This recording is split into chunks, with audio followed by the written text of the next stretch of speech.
I'm Kim Mai. I'm a writer for TechCrunch. I cover a lot of gaming companies, and I actually just came to Helsinki all the way from Japan. And here's Taizo-san. I don't think he needs much of an introduction. So let's start with the game. Well, when I was back in Tokyo like 2 days ago, I met an RPG developer who now says he's making like more than $10 million a month. I mean, sorry, a month. And I asked him what he thought like Puzzle and Dragons represented for the Japanese mobile gaming industry, and he said it meant to him that smartphone games had finally come of age in Japan. And I was wondering what you thought it meant to you when you saw that game explode out of nowhere earlier this year. Yeah. The 20 months has passed since we launched the Puzzles and Dragons.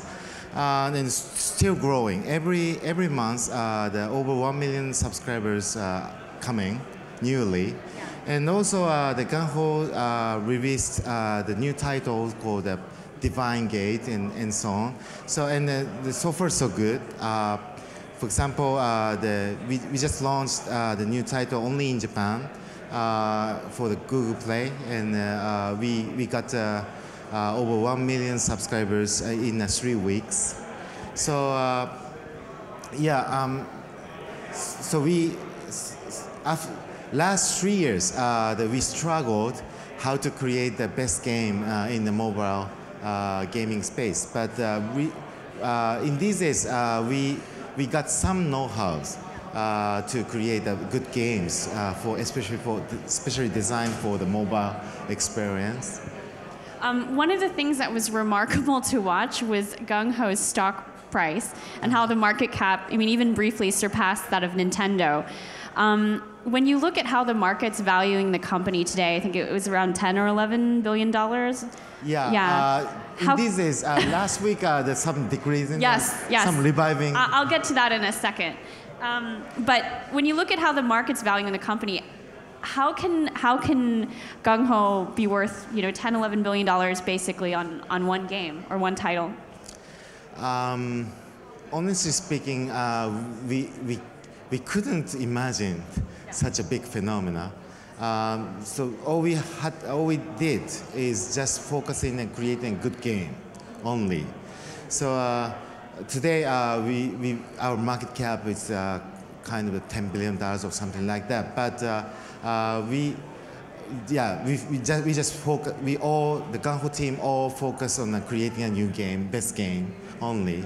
And you're not paying attention to the stock price at all, right? Yeah. So we are looking at long-term strategy. So we don't stick to the short-term stock price go down. So because the stock price always going down.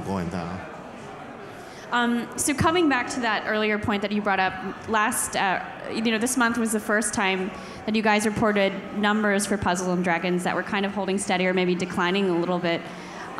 What's happening? I'd like to say that it's not a decline. The Q2, the net revenue of the second quarter was $440 million nearly, and the third quarter was $410 million. So it seems that 30 million decreased. But in our analysis, the second quarter was too good because we held a collaboration with one of the most popular Japanese animation called Evangelion. That collaboration was huge, crazy. So very fortunately, we earned a lot, but it was too good.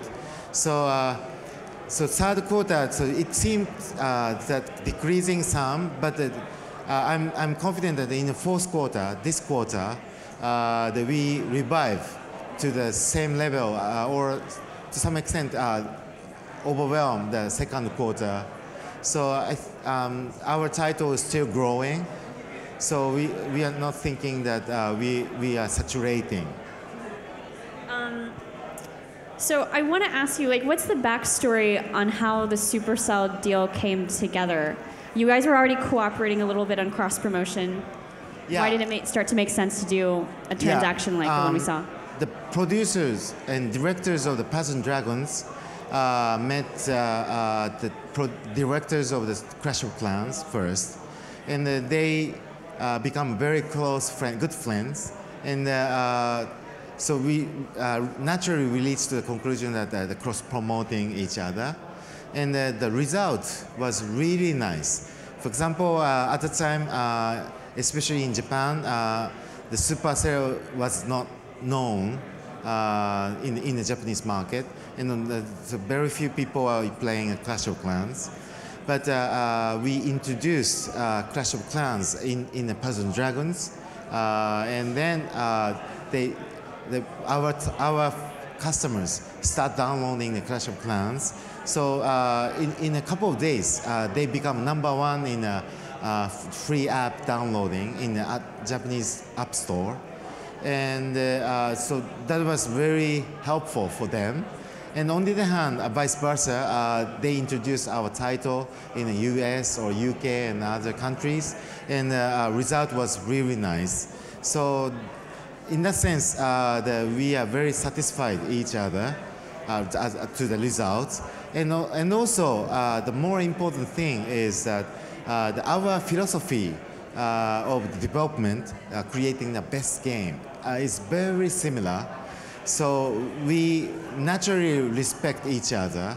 So that's why we met frequently, and sometimes they came to Tokyo. I came to the Helsinki, and become more friends, and get in a sauna and drink a lot.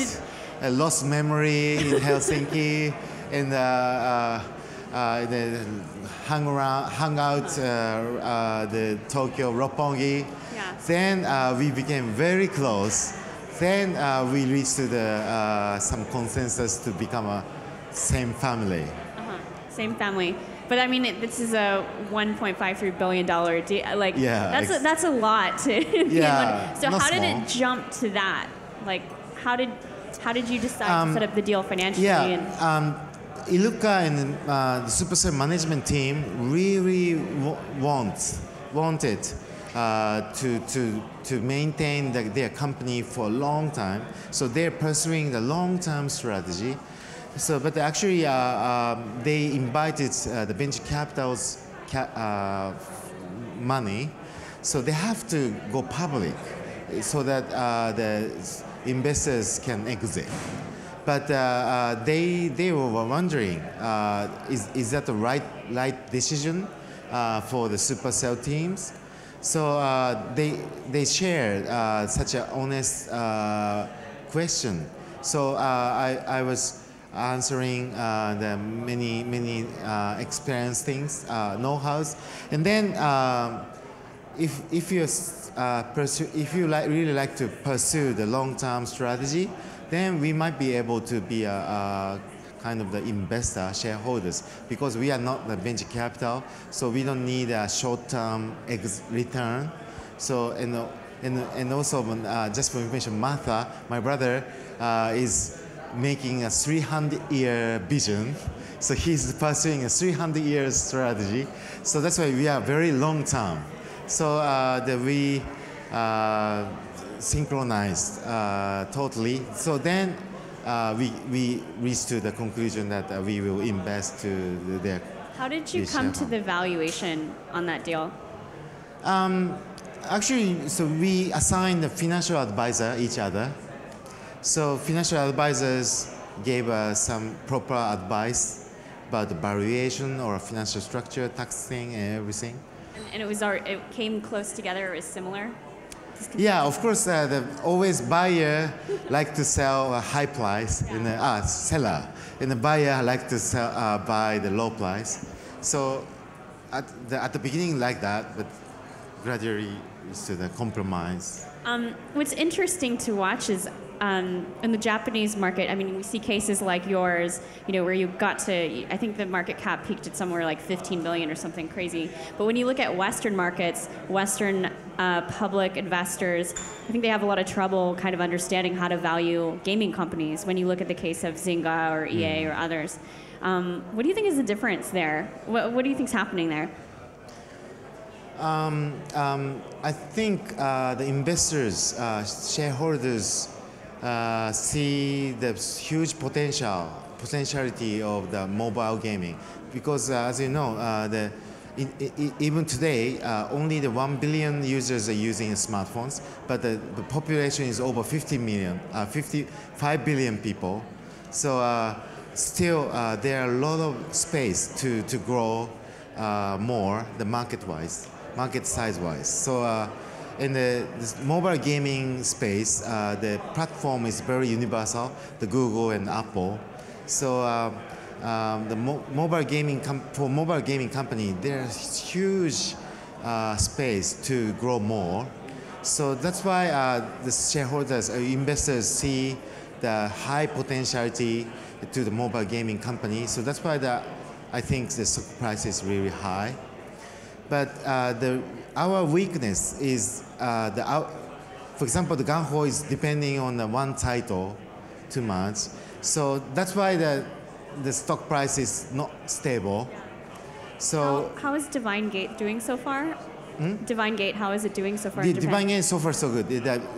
As I said, within 3 weeks, with no promotion, we got over 1 million subscribers. And the revenue is also very nice if we compare to the first months of the Puzzle Dragons. Divine Gate is much better. So I believe the Divine Gate is also becoming very popular in the mobile gaming space. So all we can do is creating the best game always.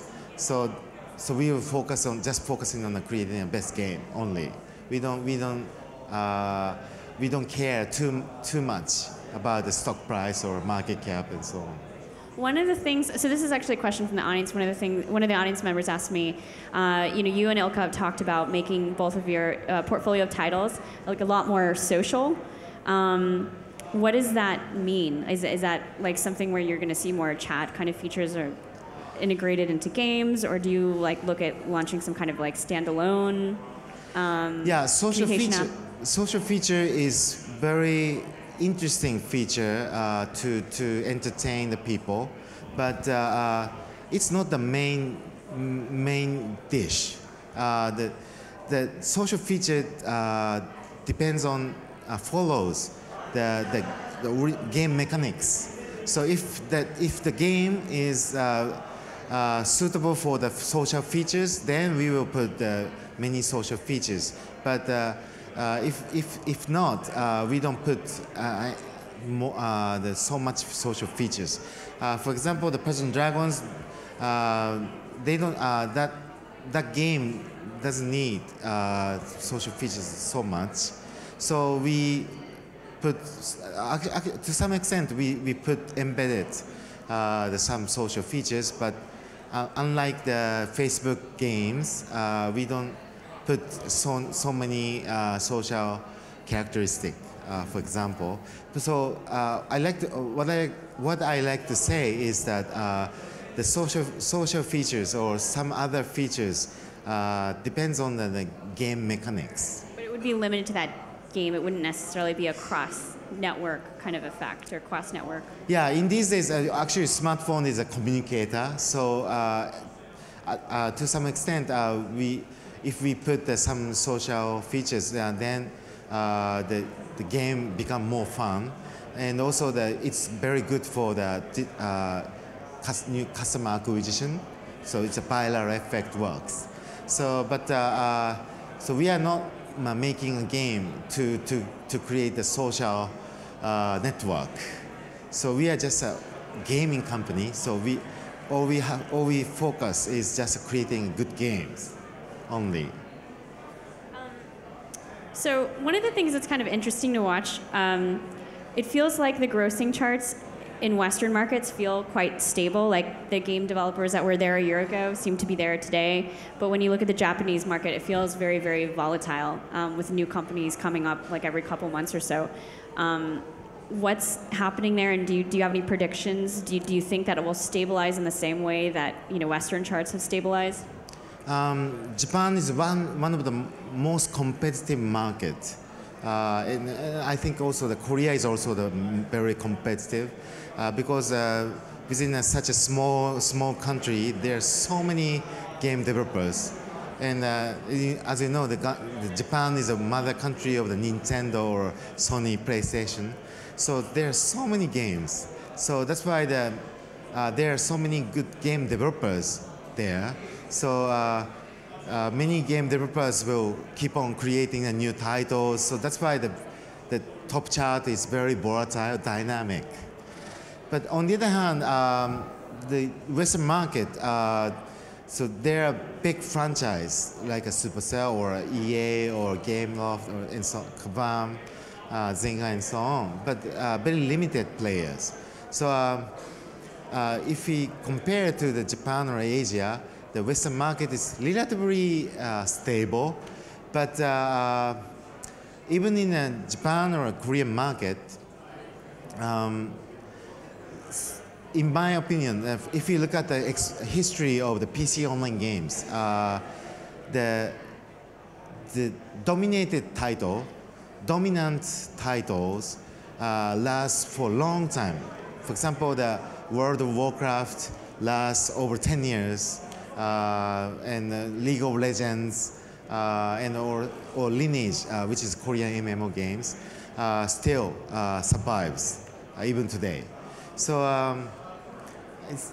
of course a new title will come always, but I think within a couple of years, if we could create a good presence or brands to the consumers, then those strong brands or franchises will keep the strong position in the app stores.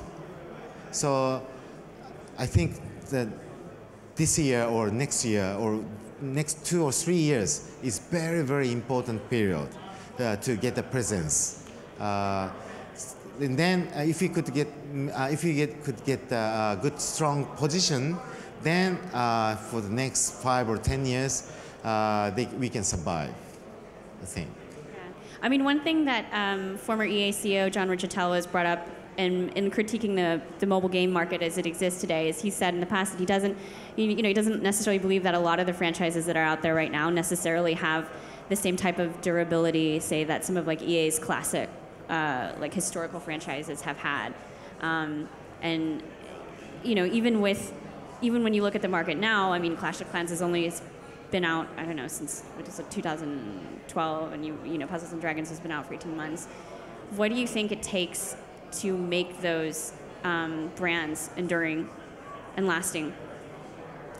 Yeah, maintaining the good brands is one of the most important thing, and maintaining the good brands depends on creating the good games only. So I think it's very simple. So for the gaming market, always best games always win. So all we have to do is just creating a new game, new best games only. How far do you think we are away from like a $10 million per day type of game? Yeah, I don't think the game is trade-off model. So for example, if someone play one game, then he doesn't play. So there's no such as this kind of I don't know how to say. If the players, gamers, find the good games, they play the game simultaneously. So if we provide Puzzles and Dragons in the West, but while the Clash of Clans is #1, but it doesn't mean that we steal their customers to. No, I wasn't necessarily asking that. I mean, you've gotten to the point where Puzzles and Dragons has been estimated to make, I don't know, like $100 million or more a month. So it's like $3 million a day. Do you think there's a point that we'll get to maybe like a year or two from now where we're going to have a massive title that's making, I don't know, 10 million a day? So you mean the keep on growing? Yeah, like how fast the market needs to grow to get a title that is yeah, making that I much hope so. I hope so. But you don't have a prediction or anything? No, Yeah. we don't predict some stiff image. We have to always flexible. We have to always quick to move. We have to monitor the slight changes, which is very important sign for us. So we don't predict at all. So I have one or two more questions before we finish up. So when you look at the Supercell, like when you think about all the parties involved in that deal, you know, Supercell is a really small, it's 120 people or so, and Softbank is this massive carrier in Japan. How do you see that integration happening over time? I mean, because it sounds very laissez-faire so far. Yeah, mobile carrier will be the good promoter for the app developers. So, for example, the SoftBank will introduce the Supercell's titles, bundling to the new handsets, for example, or for example, SoftBank or Sprint spending a lot of promotion budget to acquire the customers. So they might be able to spend some budgets to the new strong promotions for the Supercell. So in that sense, I think the SoftBank and Supercell or GungHo play a complementary role each other. From the SoftBank's point of view, the contents will be the good differentiator from other mobile carriers. If you could bundle and some subsidy, for example. Last question. So when you were structuring the deal, how much did you think about, you know, what other Japanese gaming companies have done in terms of internationalizing? Did you think you were kind of learning from lessons or mistakes from, you know, the way that DNA or GREE tried to acquire Western studios, or the way that Nexon's done strategic investments in Western studios? How much did, you know, the success or failure of those deals influence the way that you structured the Supercell deal? I don't know the other company's strategy, but DNA and GREE or even a Tencent or Nexon, I'm sure they will keep on being aggressive to acquire some company or entry, so that they can enter into the Western market. Yeah, but so our Supercell deal is slightly different from the typical acquisition of the company. So we highly respect their independence.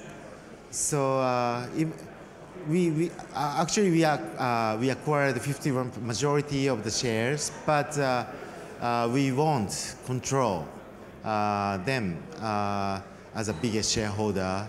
So we won't treat them as a subsidiary. So we highly respect on them, their independence. So it's like a family. So in that sense, so our deal is to some extent for them, for other companies like GREE and DNA or Tencent, it might be some reference, but in my opinion, I don't think it's unusual thing. Okay. Well, thank you so much for your time. Thank you so much. Thank you.